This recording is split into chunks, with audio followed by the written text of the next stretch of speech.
1972년 미국 여자 수영 선수였던 플로렌스 체드윅이라고 하는 여자 수영 선수가 있습니다. 이 여자 수영 선수가 카탈리나 해협을 건너 캘리포니아 해안까지 헤엄을 쳐서 건너기로 결단을 하게 되죠. 이미 이 플로렌스 체드윅은 영국의 도버 해협도 수영으로 건넜던 그런 모습들이 있었기 때문에 다른 많은 사람들이 반대하거나 조롱하지 않았습니다. 오히려 이제 카탈리아 해협에서 캘리포니아 해안까지 건너고자 시도할 때 많은 사람들이 모여서 환호하고 응원하는 그런 모습들이 있었죠. 그때에 그는 수영을 통해서 15시간 동안이나 거친 파도와 싸우며 이제 수영을 해 나가게 됐죠. 그런데 갑자기 거의 캘리포니아 해안까지 도달했을 때 안개가 끼기 시작합니다. 그 앞이 보이던 그런 모습에서 앞이 전혀 보이지 않는 그런 상황이 계속됩니다. 끊임없이 안개가 계속되고, 그러자 그동안에 정말 힘있게 정신력으로 이겨가고 그래서 수영을 해가던 이 플로렌스 체드윅은 절망 가운데 빠지게 되죠. 그리고 갑자기 피로감이 몰려오게 되고 결국은 그 모습 가운데서 해안가를 고작 800m 남겨놓고 이제 그 횡단하는 것을 포기하게 됩니다. 나중에 자기가 포기했을 때 그 남은 거리가 약 800m밖에 되지 않는다고 하는 사실을 알고 인터뷰를 하면서 오열하면서 이런 이야기를 합니다. 내가 추위나 지친 것 때문에 포기한 것이 아닙니다. 내 눈에 목적지가 보이지 않았기 때문에 포기한 것입니다. 만약 내가 그 안개 너머에 있는 땅을 볼 수만 있었더라면 나는 결코 멈추지 않았을 것입니다. 이 플로렌스 체드윅이 이렇게 인터뷰하면서 이야기를 했다고 그러죠.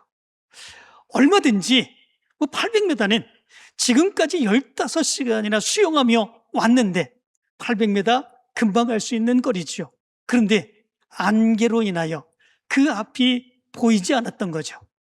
그 앞에 무엇이 있는지, 얼마나 더 가야 되는지 알 수 없었던 거죠. 코치들은 이 체드윅에게 다시 그 힘을 낼 수 있도록 조금만 더 가면 된다, 조금만 더 가면 된다, 이제 거의 다 왔다, 그렇게 얘기를 했습니다. 그런데 그 소리가 그에게는 조금만이라고 하면 그냥 힘내라 힘내라 하는 얘기로밖에 들리지 않았던 거지요. 그리고 보이지 않는 그 모습 가운데 결국은 힘이 빠지고 800m밖에 남지 않았는데 그거를 포기하게 되는 그 모습이 있게 되었죠. 우리도 우리의 삶을 살아가는 모습에 이런 모습들이 많이 나타나는 것을 알 수 있게 됩니다. 우리의 삶에 물질로 인하여 어려움을 겪을 때 많이 있죠. 건강으로 인하여 어려움을 겪는 경우들 너무나도 많이 있죠. 우리가 계획해서 행하는 일들로 인하여 어려움을 겪는 그런 일들이 너무나도 많이 있습니다. 그 앞이 보이면, 해결의 길이 무엇인가 보이면 얼마든지 우리는 이 어려움들을 능히 이겨나갈 수 있습니다. 그런데 안개가 낀 것처럼 전혀 어떻게 해야 될지, 어떻게 살아야 될지 알지 못하는 이런 모습들이 있게 되면 순식간에 그동안 의지하고 그동안 힘내고 살아왔던 그 모습이 낙심이 되고 절망이 되고 자기의 삶까지도 포기하게 되는 이런 모습들이 있게 되는 것을 보게 되죠. 안개라고 하는 것이 어떤 것입니까? 안개가 아주 자욱하게 끼게 되면 아무리 자동차를 타고 가며 헤드라이트를 켜도 얼마밖에 보이지 않습니다. 그 앞에는 전혀 보이지 않는 그런 모습들이 있죠. 그런데 그 안개는 순식간에 거쳐지는 때가 오게 됩니다. 언제입니까? 해가 뜨는 때입니다. 해가 밝게 뜨게 되고 따뜻한 기운이 있게 되면 바로 그 안개는 순식간에 사라지게 되고 그 앞은 환하게 보이는 이런 모습들이 되는 거죠. 그런데 우리는 해 뜰 때까지 기다리지 못합니다. 지금 당장 보이지 않습니다. 지금 당장 어려움이 있고 괴로움이 있고 힘든 일이 있습니다. 그것이 얼마나 갈지 모릅니다. 해만 뜨면 금방 사라지듯이 깨끗하게 해결되는데 그걸 기다리지 못하는 그 모습이 있지요. 그래서 좌절하고 절망하고 포기하는 경우들이 얼마나 많이 있는지 모릅니다.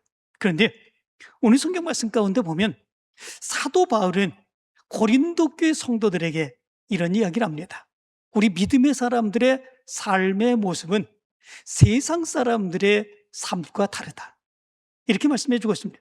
세상 사람들은 보이는 것만 보면서 판단하고 그것을 기준으로 삼고 살아가는 그런 모습들이 있지만 우리 믿음의 사람들은 보이지 않는 것을 보면서 그것을 기준으로 삼고 믿음으로 살아간다. 사도 바울은 이렇게 얘기합니다. 너희들은 보는 것을 보면서 살아가지만 우리는 보이지 않는 것을 믿으며 살아가는 그 사람들이다 얘기하죠. 그런데 당시 고린도라고 하는 그런 곳이 이런 것을 믿음으로 받아들일 수 있는 그런 곳이 아니었었던 거죠. 고린도라고 하는 것은 항구 도시입니다. 많은 전 세계적으로 배들이 다니고 그리고 물건을 가져와서 내려놓고 판매하며 살아가는 그런 곳이지요. 부유한 사람들이 많습니다. 황락을 누리며 살아가는 사람들이 너무나도 많이 있습니다. 부가 그들에게 삶의 척도이고 성공이 뭔가를 많이 가진 것이 성공이고 눈에 보이는 것대로 살아가는 모습들이 그들의 삶의 모습이었던 거죠. 그 사람들의 삶의 기준으로 이 사도 바울을 바라봤을 때 사도 바울의 모습은 어떻습니까? 그들이 생각하는 성공한 사람이 아닙니다. 그들이 생각하는 능력의 사람이 아닙니다. 사도 바울은 외면적으로 보면 정말로 못생기고 키도 작고 저보다도 더 많이 대머리가 벗겨지고 그런 모습들이 있었죠. 핍박과 박해 속에서 뭔가 피곤함과 어려움이 찌들고 그 모습들이 사도 바울의 모습 가운데 있었던 거지요. 그의 눈에는 안질이 있어서 제대로 보이지도 않았던 그런 모습들, 그들의 눈에 보이기에 이 사도 바울의 모습은 저 사람의 이야기를 들으면 정말 하늘의 진리의 말씀을 듣는 거구나 이렇게 생각할 수 없었던 그런 모습들이 있었죠. 그 가운데에 거짓 선지자들이 바로 선동을 하고 사도 바울을 비난하고 조롱하게 만드는 그런 모습들이 바로 사도 바울의 모습 가운데 있었습니다. 그래서 이 고린도 후서를 향하여 신학자들은 얘기하기를 눈물의 서신이다 그렇게 얘기를 합니다. 고린도에 있었던 사람들, 그리고 고린도에서 믿음의 삶을 살았던 사람들, 거짓 선지자들의 교사들의 선동을 받아서 사도 바울을 비난하고 조롱하고 그리고 사도 바울을 대우하지 않는 바로 이런 모습들, 안타까움의 모습 가운데에 그들의 모습을 바라보면서 눈물로 편지를 썼던 바로 그 서신이 바로 이 고린도 후서에 있죠. 바클레이라고 하는 성경학자는 당시 고린도의 모습을 향하여 이런 이야기를 합니다. 고린도인들은 보이지 않는 영원한 실제보다 눈에 보이는 가시적 세계의 화려함에 압도되어 있었다. 바울은 그들의 시선을 썩어 없어질 이 땅의 대리석 건물이 아니라 하늘에 있는 영원한 처소로 돌리기를 원했다. 바클레이는 이렇게 얘기를 했습니다. 그들의 생각, 그들의 시선이 보이는 것만을 향했던 바로 그 시대의 고린도 사람들에게 그들의 시선이 여기가 전부가 아니다, 이게 다가 아니다, 하늘에 하나님의 나라가 있고 하나님의 능력이 있다 라고 하는 것들을 이야기하며 그들의 시선을 하늘로 돌리기를 원한 그 말씀이 오늘 말씀이다 라고 하는 거죠. 그래서 오늘 말씀 7절에서 사도 바울은 이렇게 말합니다. 이는 우리가 믿음으로 행하고 보는 것으로 행하지 아니함이로라. 이렇게 이야기합니다. 이는 우리가 믿음으로 행하고 보는 것으로 행하지 아니함이로다. 너희는 보는 것을 의지하며 그것을 가지고 판단하며 살아가지만 우리는 그렇지 않다. 우리는 믿음으로 바라보고 믿음으로 의지하고 믿음으로 살아가는 그런 사람들이다. 눈에 보이지 않는다고 할지라도 그럼에도 불구하고 믿음을 가지며 믿음으로 승리하며 살아가는 사람들이 바로 우리들이다 말씀해 주고 있는 거죠. 여기에 주목해야 되는 그런 단어가 하나 있습니다. 그 단어가 행하고라고 하는 단어입니다. 이 말은 페리파테오라고 하는 단어입니다. 이 말의 의미는 단순하게 한두 번 행동하는 그것을 의미해 주고 있지 않습니다. 이 단어의 의미는 두루 돌아다니다, 습관적으로 걷다, 인생의 행로를 지속해서 걸어가다 라고 하는 의미를 가지고 있습니다. 그렇기 때문에 믿음으로 한다라고 하는 것은 어쩌다가 한번 은혜 받은 것, 그것을 믿음으로 산다 얘기하지 않는 거죠. 어쩌다 한번 말씀 듣고 은혜의 감동을 받습니다. 그리고 눈물을 흘립니다. 그걸로 끝인 것이 아니라는 거죠. 한번 문제를 해결받고 그것으로 끝이라고 생각하는 그 모습이 아닙니다. 한두 번 예배를 드리고 난 뒤에 그것을 내가 믿음 생활했다, 그렇게 얘기하는 것이 아니다라고 하는 거지요. 하나님을 믿는 그 믿음으로 보이지 않아도 알 수 없어도 끊임없이 하나님의 역사를 믿으며 믿음으로 살아가는 삶, 바로 그것이 여기에서 믿음으로 행하는 그 삶임을 얘기해 주고 있죠. 그렇다면 우리는 우리의 눈에 아무것도 보이지 않는데 무엇을 믿고 끊임없이 이렇게 행하는 삶을 살아가야 될까라고 하는 거죠. 사도 바울은 오늘 성경에서 두 가지의 대조적인 모습을 이야기하며 믿음으로 행하며 살아가는 삶의 모습이 어떤 것인지를 설명해 주고 있습니다. 먼저는 보는 것으로 행하는 삶, 그 삶이 어떤 것인지를 얘기해 주고 있습니다. 보는 것, 이것은 헬라어로 보면 에이도스라고 하는 단어입니다. 이 말은 외관, 모양, 눈에 보이는 형체라고 하는 의미를 가지고 있습니다. 내 눈에 유익해 보이고 내 귀에 달콤하고 내 이성에 합당해 보이는 것만 따라 사는 삶, 그것이 여기서 보는 것이라고 하는 단어로 얘기해 주고 있죠. 호크마 주석에 보니까 이것을 이렇게 풀이를 했습니다. 에이두스는 인간의 감각기관을 통해 인지되는 현상적인 세계를 뜻한다. 따라서 보는 것으로 행하는 삶이란 환경이 좋으면 기뻐하고 환경이 나빠지면 순식간에 원망과 불평으로 전락하는 전형적인 상황 주도적 인생을 의미한다. 이렇게 풀이해 놨습니다. 우리 대부분의 삶의 모습이 그렇지 않습니까? 우리의 삶에 보이는 대로, 때로는 어려움이 있고 힘든 일이 있고 슬픔이 있고 그러면 그게 전부인 것처럼 생각하는 그 모습이 있죠. 거기에서 괴로워하고 슬퍼합니다. 때로는 좋은 일이 있으면 내가 모든 것을 다 가진 것처럼 그렇게 기뻐하고 즐거워하고 노래하며 살아가는 그런 모습들이 있습니다.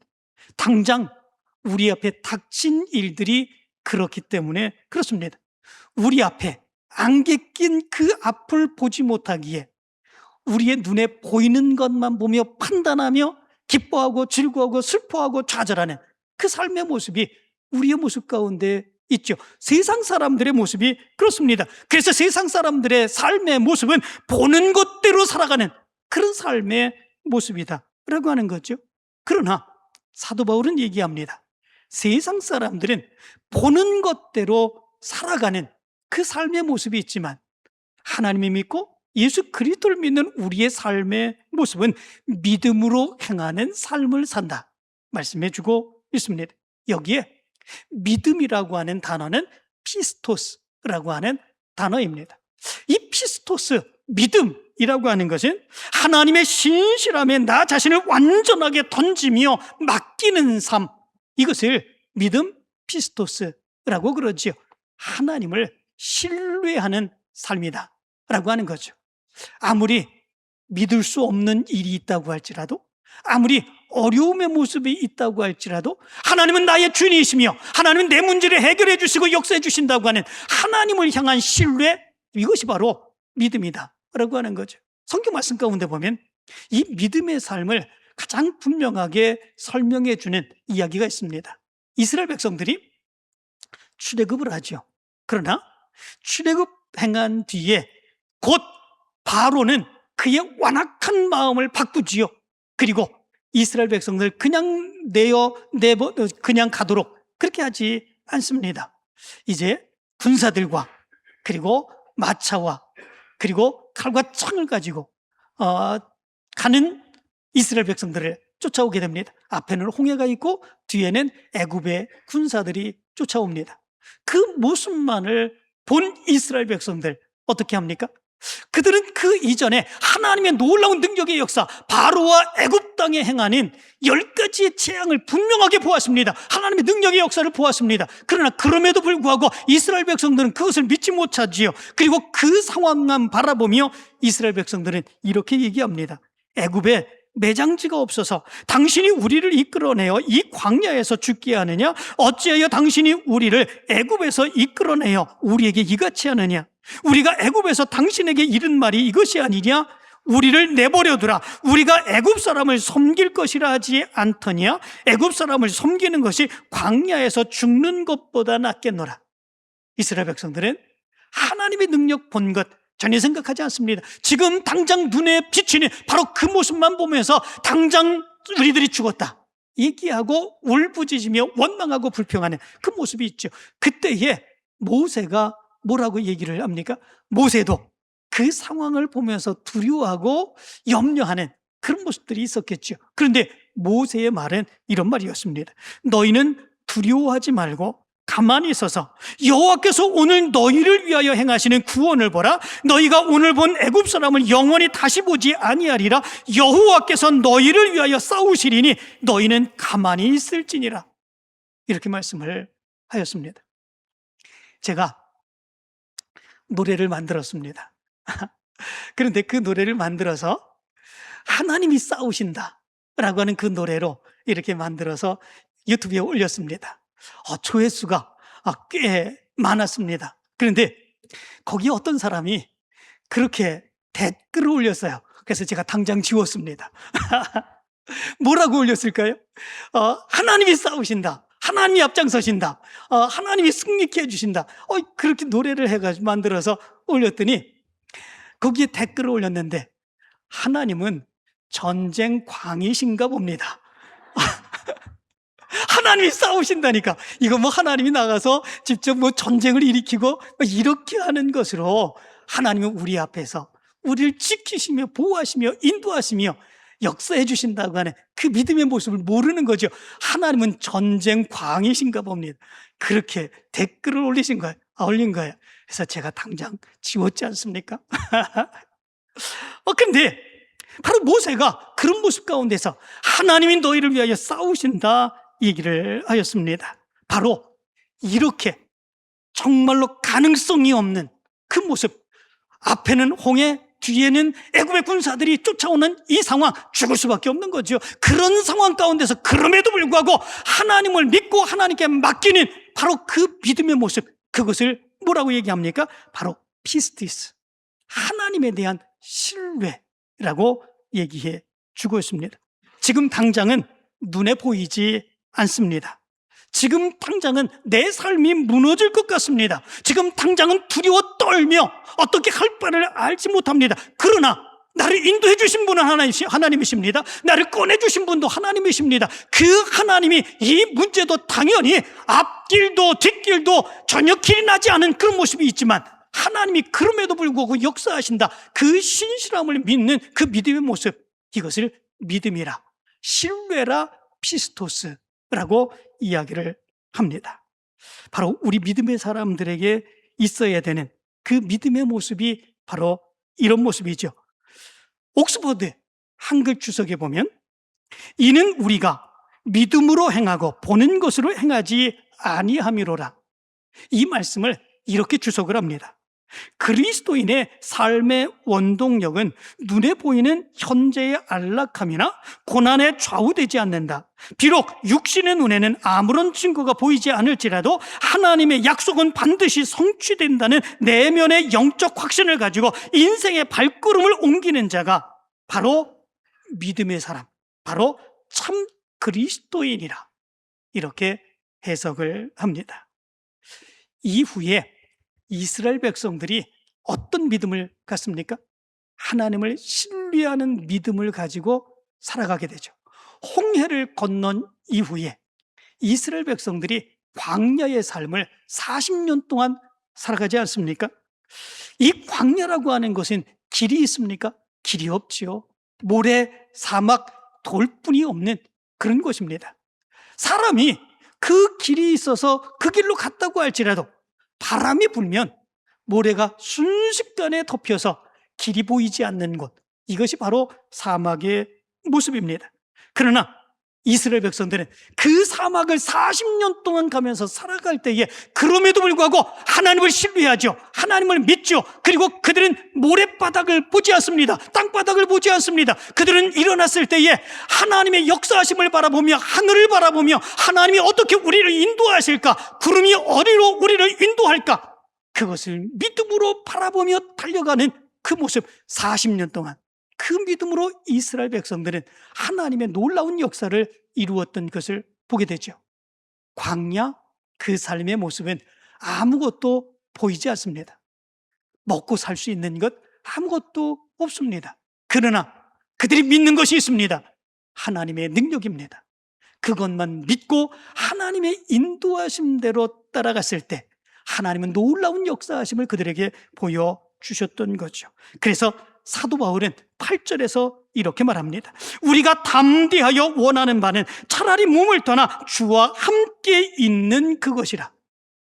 그 믿음을 가지고 살아가는 사람들의 삶의 목적이 어디에 있는지를 가르쳐주고 있는 거죠. 그 삶의 목적이 무엇입니까? 차라리 이 세상에 사는 것보다, 정말 보이지 아니하고 어렵고 힘든 이 세상에서 우리가 살아가는 그 모습보다 차라리 몸을 떠나서, 육체를 떠나서 하나님과 함께하는 삶, 그 삶의 모습을 살아가는 삶, 그 삶이 우리의 삶의 목적이 되어야 된다라고 하는 거죠. 그러나 그 삶의 목적대로 살아가기 위해서 우리가 어떻게 해야 되는지 여기서 가르쳐주고 있습니다. 세상 사람들은 이 세상에 눈에 보이는 게 전부인 줄 압니다. 그것이 삶 전부이고 끝인 줄 압니다. 그렇기에 그들의 삶에서 하나님의 영광을 위한 그 목적을 가지고 하나님과 만나서 하나님과 더불어 살아가는 삶, 그 삶이 그들의 목적이 되지 못하고 이 세상을 어떻게 살아갈까? 이 세상에서 어떻게 잘 먹고 잘 살까? 그것만 생각하는 그 모습이 있지요. 물질이 없을 때 정말 두려워하고 걱정하고 염려하고 이제 어떻게 살아가야 될까?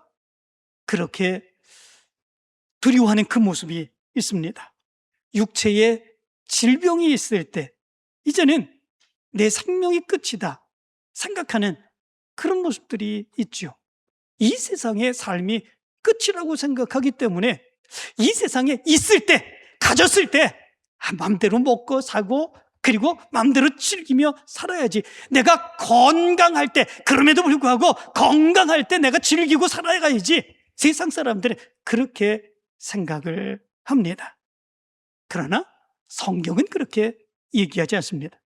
고린도후서 5장 1절 이렇게 말하죠. 만일 땅에 있는 우리의 장막집이 무너지면 하나님께서 지으신 집, 곧 손으로 지은 것이 아니요 하늘에 있는 영원한 집이 우리에게 있는 줄 아느니라.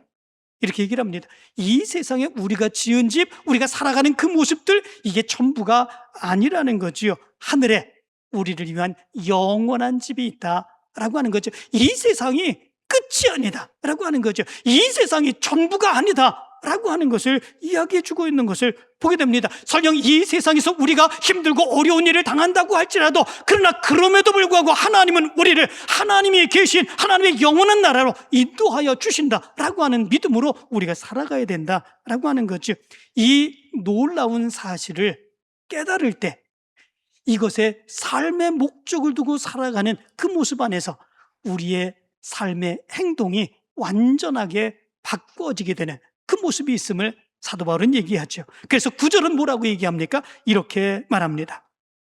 그런즉 우리는 몸으로 있든지 떠나든지 주를 기쁘시게 하는 자가 되기를 힘쓰노라. 이렇게 말씀해 주고 있습니다. 그런즉 우리는 몸으로 있든지 떠나든지 주를 기쁘시게 하는 자가 되기를 힘쓰노라. 내 삶의 목적이 하나님을 만나 하나님과 더불어 살아가는 그 삶입니다. 그런데 지금 여기에서 힘들고 어려운 삶을 살아가는 그 모습이 있습니다. 그러나 우리는 분명한 그 믿음의 목적이 있기에 바로 여기에서 주를 기쁘시게 하는 그 삶을 살아야 된다 라고 하는 것이지요. 여기에 힘쓰노라라고 하는 단어가 있습니다. 이 말은 필로티메 오마이라고 하는 단어입니다. 이 말은 열망한다라고 하는 의미를 가지고 있는데, 이 단어는 두 개의 단어가 같이 합쳐져서 생긴 그런 단어입니다. 하나는 우리가 친구와의 사랑을 이야기하는 그 사랑, 필레오라고 하는 단어입니다. 또 하나는 명예, 가치를 뜻하는 티메라고 하는 단어입니다. 이 두 가지의 단어가 합쳐져서 필로티메 오마이라고 하는 단어가 생겨나게 되었습니다. 열망하다, 직역하면 그것을 자신의 최고의 명예로 삼고 온 마음과 열정을 다해 열망하고 갈망하는 그 삶을 살아가야 된다라고 하는 거죠. 이것이 바로 우리 믿음의 사람들의 삶이다라고 하는 거죠. 세상 사람들은 자기의 이름을 높이고 사람들에게 인정받는 삶을 살기 위해 애쓰고 수고합니다. 만약에 그런 것들이 없다면 세상이 끝인 것처럼 절망하는 그 삶을 살아가게 되죠. 그러나 우리 믿음의 사람들은 믿음의 눈이 열릴 때에 하나님, 예수님을 기쁘시게 하는 그 삶이 최고인 것으로 믿으며 살아가게 되죠. 거기에 목숨을 겁니다. 내가 지금 건강하든지 병들었든지 부유하든지 가난하든지 성공의 자리에 있든지 실패의 골짜기에 있든지 그것이 중요하지 않습니다. 나의 삶이 주님을 기쁘시게 하는 삶인가, 오직 이 모습으로 인하여 하나님께 영광 돌릴 수 있는가, 그것이 더 중요한 모습이 바로 믿음의 사람들의 삶의 모습이죠. 무엇 때문에 그렇습니까? 삶의 목적이 어디에 있는지 분명하게 알기 때문에 그렇습니다. 많은 믿음의 사람들이 그래서 하나님의 영광을 위하여 기쁨으로 결단하여 자기가 힘들고 어렵고 심지어 죽음까지도, 자기 생명까지도 하나님 앞에 드리며 살아갔죠. 세계 2차 대전, 당시 독일의 히틀러가 지배하게 될 때에 이 히틀러가 행한 엄청난 참혹한 그런 모습들, 그리고 왜곡하는 모습들, 그 모습을 보며 미국에 당시에 유학을 하고 있었던 본회퍼라고 하는 그런 젊은 학자가 있었습니다. 그는 미국에서 계속 있으면 교수로 하고 그리고 탄탄하게 그의 사역을 감당하며 살아갈 수 있었던 그런 사람이었었죠. 그런데 히틀러가 행하는 그 억압적인 모습들, 그리고 왜곡하는 그런 모습들, 사람들을 전쟁의 광으로 몰아가는 그 모습들 도저히 견딜 수 없어 하며 그는 모든 것을 다 청산하고 독일로 돌아오게 되죠. 그리고 히틀러에 저항을 하게 됩니다. 그리고 이제 그는 감옥에 갇혀서 내일을 할 수 없는 그런 상황 가운데 있게 되죠. 감옥에 갇혀있는 그 삶 가운데서도 그는 평안함을 유지하며 하나님께 맡기는 믿음의 삶을 살아가게 됩니다. 형장의 이슬로 살아가기 바로 직전 어두운 감방에서 그가 마지막으로 남긴 시가 있습니다. 선한 능력으로 라고 하는 시입니다. 그는 이렇게 그 선한 능력으로 라고 하는 시를 쓰게 되죠. 그 선한 힘에 고요히 감싸여 그 놀라운 평화와 위로 속에 나 위롭지 않게 우리 교우들과 함께 오늘을 살고 내일을 맞이하네. 주님이 우리와 함께 하시니 아침이나 저녁이나 매일의 걸음 속에 그리고 다가올 매일의 사날 속에도 주님은 언제나 신실하시네.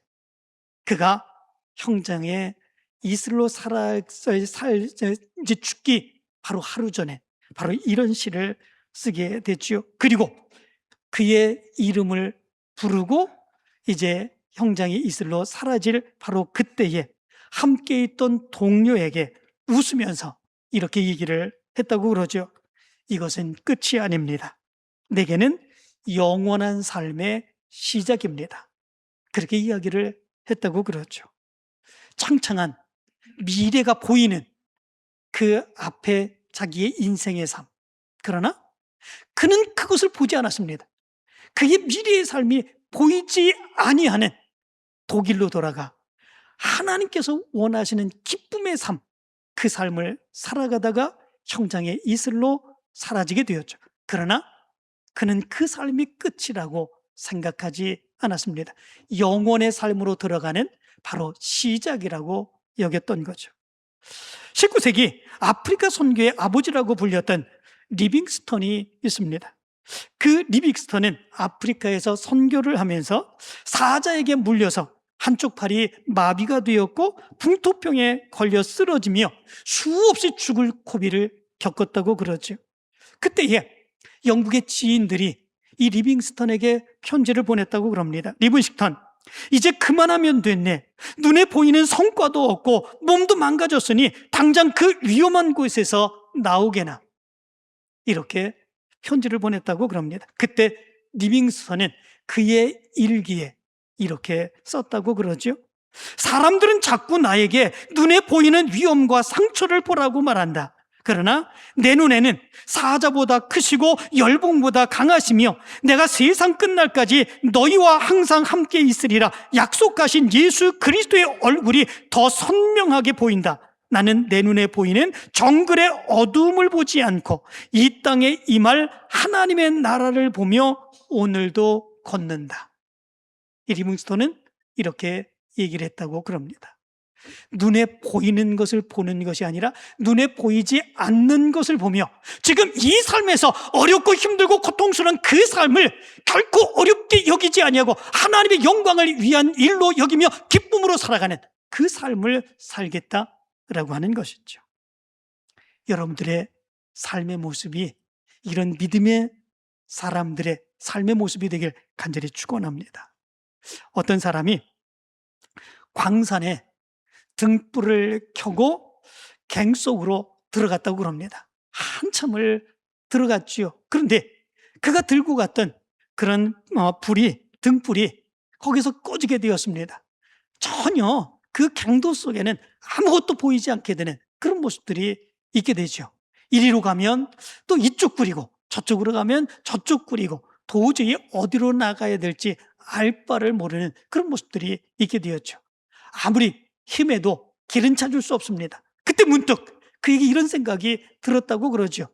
이 석탄을 파가지고 그렇게 나르던 그 철로가 있는데 그 철로를 따라가게 되면 내가 밖으로 나갈 수 있겠다 생각을 하게 되죠. 그리고 그는 철로를 찾습니다. 손을 더듬으며 그리고 발로 더듬으며 그리고 맨발로 그 철로를 하나씩 밟으며 그 철로를 따라서 바깥으로 나오게 되는 그런 모습들이 있었다고 그럽니다. 정말로 힘들고 어려운 삶 가운데서 철로를 붙든 거죠. 그 철로를 붙들었고 그 철로만 따라갔을 때 그는 바깥으로 나올 수 있었던 거죠. 우리의 삶의 모습이 그렇지 않습니까? 세상의 모습을 바라보면 이루 힘들고 어려운 일들이 얼마나 많이 있는지 모릅니다. 깜깜하여서 아무것도 보이지 아니하는 그런 삶의 모습이 우리의 모습 가운데 있습니다. 물질로 인하여, 사업으로 인하여, 직장으로 인하여, 우리의 건강으로 인하여 우리는 앞길을 볼 수 없습니다. 다 안개처럼 막혀져 있는 것처럼 막혀 있습니다. 그럴 때에 하나님이 우리에게 말씀을 주셨습니다. 하나님의 능력을 믿고 하나님의 인도하심을 믿으라고 말씀을 주셨습니다.